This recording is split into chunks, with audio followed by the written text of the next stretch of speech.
February 10th, 2004. My body, the prison.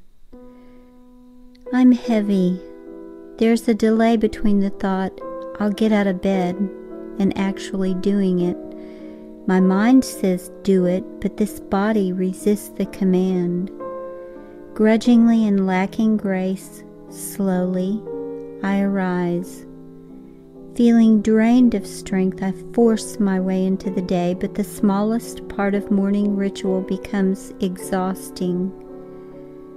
I'm stuck in a fog of frustration as one by one I give up my ideas of what to do and how. Today, my body is the boss. I'm not free to decide what to do or where to go, or even if I do go, because my body is the boss. Before this disease, I am forced to my knees in a posture of shame, a rounded back, once straight, slumping shoulders and tremors here and there. I am rudely forced to serve this disease. I hate this disease. Every gift I possess is challenged. It becomes more costly to give the world what I can. Today I'm having trouble writing, and I can't work on art. But it's my heart to teach, yet I find it difficult to speak and breathe, so I'm quieter. I long to be free, freed from this prison and these chains, to embrace the ordinary. This is what I want. How good it would feel to walk without effort and move as if it were an art, to speak without thinking of how to form each word, to forget the ache in my joints, to be strong and not think about strength. I want the millions of tiny things you never think about that make up a day. There is one thing, however, that still is all mine. It is my will. I have a choice. I choose which thoughts to entertain, and I decide I want joy, wisdom, and love. I will long for freedom from this terrible disease and hope for healing to come. I believe miracles really do happen, and I believe in the miracle worker who loves me. Please heal me. Come set me free. I grow so weary in the wait.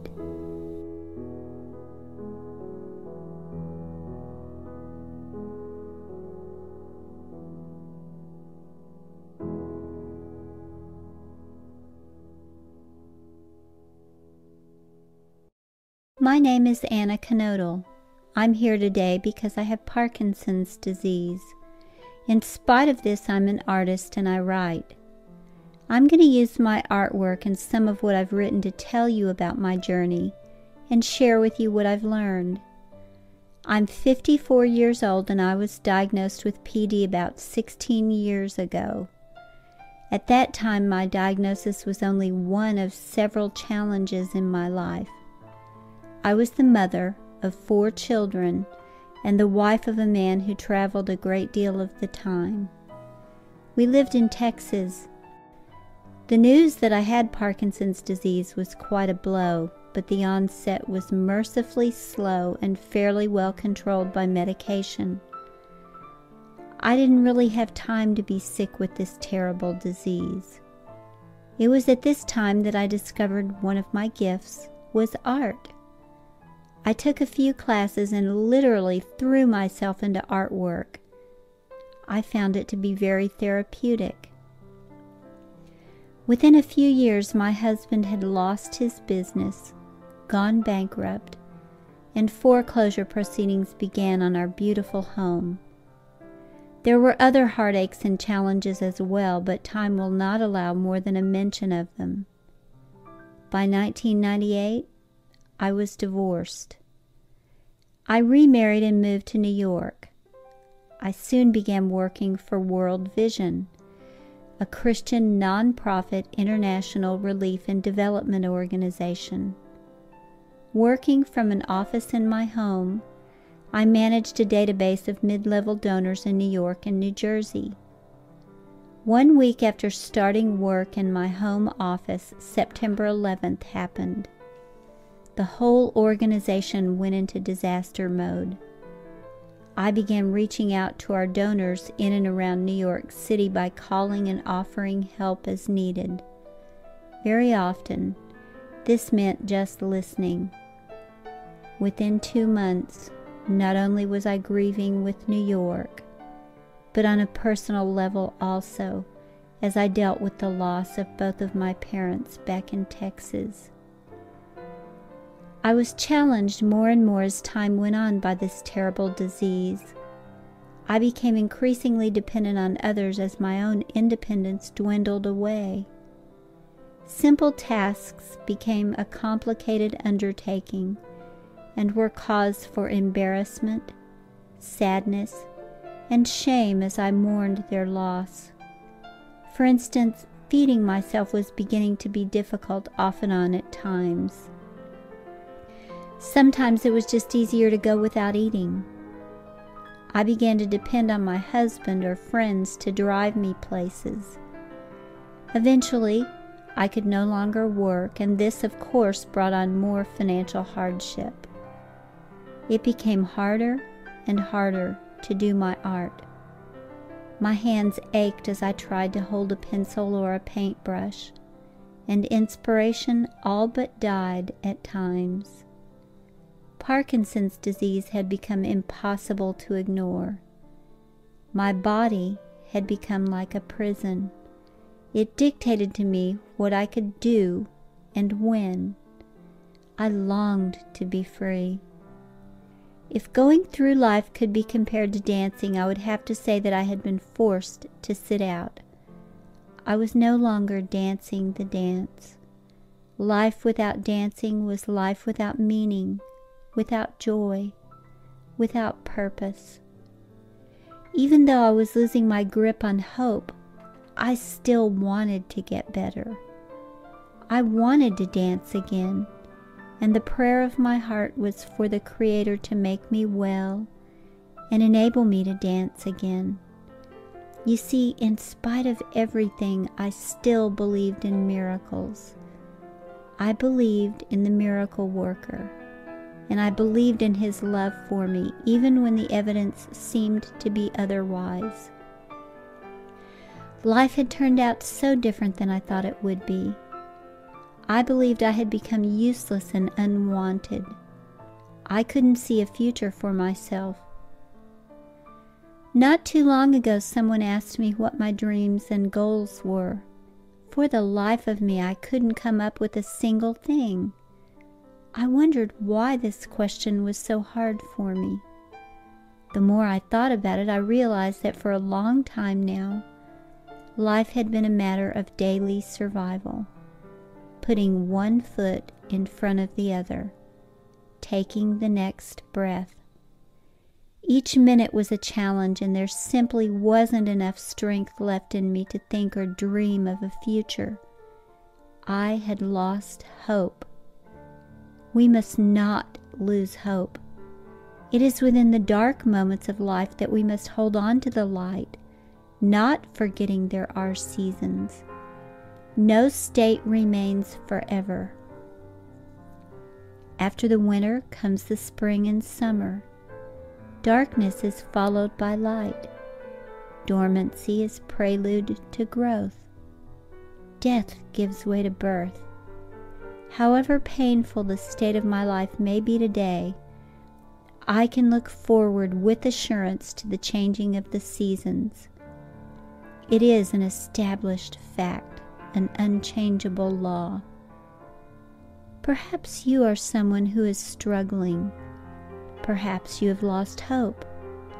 Perhaps you are no longer able to dance and nothing goes your way anymore. You're not able to contribute to the world around you in any way, and your prayers for relief seem to go unanswered. Nothing changes. You feel you are using up all your reserves, and there's almost nothing left inside of you to keep you going. It feels as if death is near. This is the point I had come to, and this perfectly described my life. But suddenly the season changed. Deep brain stimulation became an option. I was given the chance to dance again. This procedure cannot give me back what once was, nor can it make things the way they used to be, but what it has done for me is to make possible a new chapter of life. I have begun advancing. I'm now driving my own car. I feed myself without wondering if it would be easier to just go without.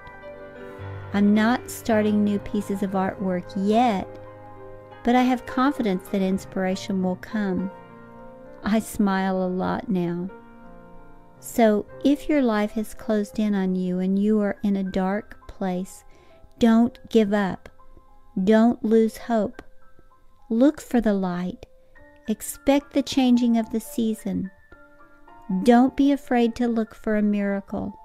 And when it comes, express your gratitude to the miracle worker by embracing it.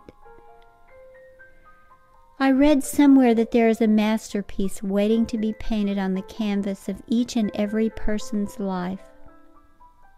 Only you can paint that picture. If you give up and neglect to paint it, it will never come to be, and the masterpiece that you are will never be shared. Wherever you are in this life and whatever your options, please choose to dance. Pick up that brush and start painting. Dance again, and share with the world the gifts that you have and the masterpiece that you are. Live with hope, and remember, hope doesn't just happen. It's a choice. I'd like to conclude by reading something I wrote in 1996 called Masterpiece. You are marble in the hands of Michelangelo. You are the perfect material. You have the potential to be great. You have been chosen by the Master. In your unrefined and natural state, there is nothing that would give away the secret of the greatness which lies buried deep inside your being to the untrained eye. But to the Master, you are a labor of love, a work of art, a reality invisible, which is fixed and immovable in your original state.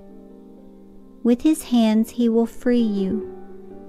He will remove every flaw, every impurity, whatever would mar the beauty of the sculpture completed. To do so, He must apply pressure and forcefully remove these imperfections.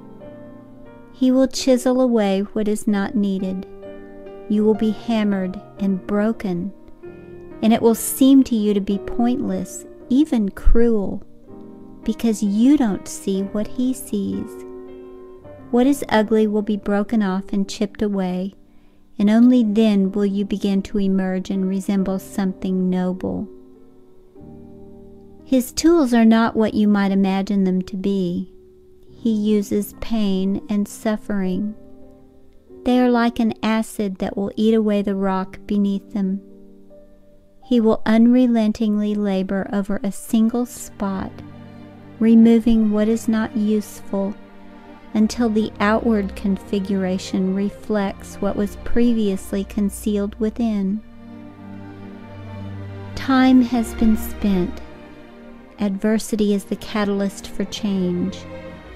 In the hands of the sculptor, you will be made beautiful, but resistance to his methods will only prolong the process, keeping you in bondage and under the weight of his hands. You are the figure I see today because of past grief. Today's grief will disclose tomorrow's substance.